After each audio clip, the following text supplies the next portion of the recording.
Yet another American character to talk about is the famous race car driver and pilot Eddie Rickenbacker, who lived from 1890 to 1973.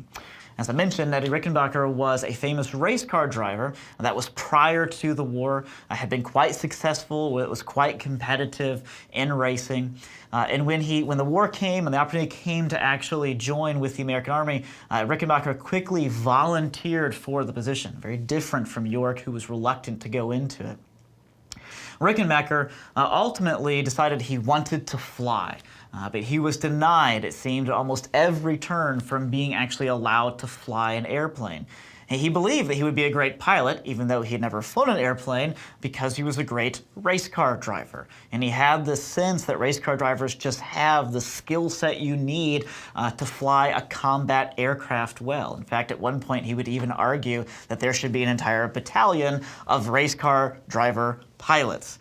Perhaps that would have been quite well. Rickenbacker, who ultimately became the driver for General Pershing, the supreme commander of American forces, eventually was able to actually get what he wanted.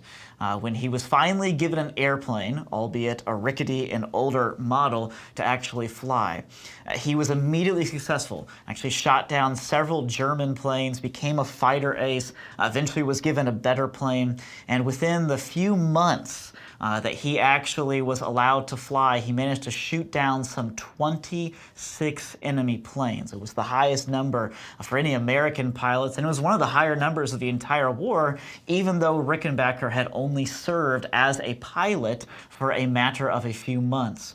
After the war, he would go on to found Eastern Airlines and also the Rickenbacker Auto Company, which eventually became part of the Oldsmobile Motor Company.